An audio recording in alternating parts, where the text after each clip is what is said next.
Guys നമ്മളിപ്പോ വന്നിരിക്കുന്നത് പാലക്കാട് പുതുതായി തുടങ്ങിയിരിക്കുന്ന അമറിൻ മോട്ടോഴ്സിലാണ് കേട്ടോ. റിവർ ഇ വി സ്കൂട്ടേഴ്സിന്റെ പുതിയ ഷോറൂമാണ് കേട്ടോ. അതിന്റെ ഇനോഗ്രേഷന്റെ ഭാഗമാവാനാണ് നമ്മൾ വന്നിരിക്കുന്നത്. വണ്ടിയുടെ ഡീറ്റെയിൽസ് അറിയാനാണെങ്കിൽ ഞാൻ വേറൊരു ഷോർട്ട് വീഡിയോ ഇട്ടിട്ടുണ്ട് കേട്ടോ. അതിൽ ഫുൾ ഡീറ്റെയിൽസ് കൊടുത്തിട്ടുണ്ട്. വണ്ടി എന്തായാലും നല്ല വെറൈറ്റി സാധനം തന്നെയാണ് കേട്ടോ. എത്തിയപ്പോ ഇനാഗ്രേഷന് വേണ്ടിയുള്ള ഒരുക്കങ്ങൾ നടന്നുകൊണ്ടിരിക്കുകയാണ് കേട്ടോ. അമ്രിൻ മോളും അഫ്സലാണന്റെ അത്തയും തന്നെയാണ് കേട്ടോ റിബൺ കട്ട് ചെയ്തത്. ഉള്ളിൽ നല്ല സെറ്റപ്പുള്ള വർക്ക്ഷോപ്പും സ്പെയർ പാർട്ട് സ്റ്റോറും ഒക്കെ ആയിരുന്നു കേട്ടോ. അവിടെ തന്നെയായിരുന്നു കസ്റ്റമേഴ്സ് ലോഞ്ചും.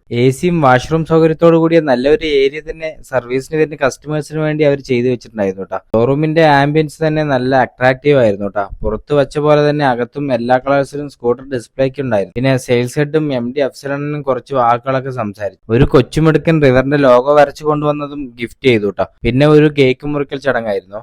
ആദ്യം വന്നവർക്കൊക്കെ താങ്ക്സ് പറഞ്ഞു തുടങ്ങിയിട്ടാ. പിന്നെ റിവറിന്റെ ഫൗണ്ടേഴ്സിനെ പരിചയപ്പെടുത്തി സ്കൂട്ടേഴ്സിന്റെ സ്പെഷ്യാലിറ്റിയെ കുറിച്ചും എല്ലാ കാര്യങ്ങളും വിവരിച്ചു തന്നു. അത് കഴിഞ്ഞ് ഫസ്റ്റ് വണ്ടി ബുക്ക് ചെയ്ത 2 കസ്റ്റമേഴ്സിന് കീ കൈമാറിയിട്ടാ. ചെറിയൊരു റിഫ്രഷ്മെന്റും അവിടുത്തെ പരിപാടിയും കഴിഞ്ഞ് നേരെ ടെസ്റ്റ് ഡ്രൈവ് ചെയ്യാൻ പോയിട്ട് നല്ല ഫ്രണ്ട്ലി ആയിട്ടാണ് കേട്ടോ അവിടുത്തെ സ്റ്റാഫുകളൊക്കെ നമ്മളോട് പെരുമാറിയത്. വണ്ടി ഓടിക്കാനുള്ള ഇൻസ്ട്രക്ഷൻ ഒക്കെ പറഞ്ഞു തന്നുകൊണ്ടിരിക്കുകയാണ് കേട്ടോ. ഇപ്പൊ എല്ലാം കേട്ട് മനസ്സിലാക്കി ടെസ്റ്റ് ഡ്രൈവിന് പോയി. വണ്ടി എനിക്ക് നല്ലോണം ഇഷ്ടപ്പെട്ടു കേട്ടോ. ഇത് കണ്ടിട്ട് വണ്ടിയെ കുറിച്ചുള്ള നിങ്ങളുടെ അഭിപ്രായം ഒന്ന് കമന്റ് ഇടണേ. അപ്പൊ അടുത്ത വീഡിയോയിൽ കാണാം. ശരി.